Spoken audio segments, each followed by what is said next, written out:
আমার আজকের নিবেদন রবীন্দ্রনাথের খেয়া থেকে নেয়া একটি কবিতা কৃপণ। আমি ভিক্ষে করে ফিরতেছিলাম গ্রামের পথে পথে, তুমি তখন চলেছিলে তোমার স্বর্ণরথে। অপূর্ব এক স্বপ্ন সম লাগতেছিল চোখে মম। কি বিচিত্র শোভা তোমার, কি বিচিত্র সাজ। আমি মনে ভাবতেছিলেম এ কোন মহারাজ। আজি শুভক্ষণে রাত পোহালো, ভেবেছিলাম তবে আজ আমারে দাঁড়ে দাঁড়ে ফিরতে নাহি হবে। বাহির হতে নাহি হতে কাহার দেখা পেলাম পথে। চলতি রথ ধন ধান্য ছাড়বে দুই ধারে। মুঠা মুঠা কুড়িয়ে নেব, নেব ভারে ভারে।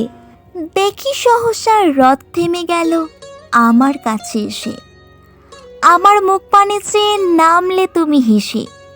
দেখে মুখের প্রসন্নতা জুড়িয়ে গেল সকল ব্যথা। হেন কালে কিসের লাগে তুমি অকস্মাৎ আমায় কিছু দাও গো বলে বাড়িয়ে দিলে হাত। মরি একই কথা রাজা ধীরাজ, আমায় দাও গো কিছু। শুনে ক্ষণকালের তরে রইনু মাথা নিচু। তোমার কি বা অভাব আছে ভিখারি ভিক্ষুকের কাছে? এ কেবল কৌতুকের বশে আমায় প্রবঞ্চনা। ঝুলি হতে দিলেম তুলে একটি ছোট কণা।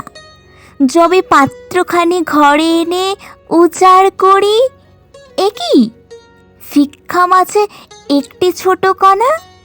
সোনার কণা দেখি দিলেম যা রাজভিখারিরে, স্বর্ণ হয়ে এলো ফিরে।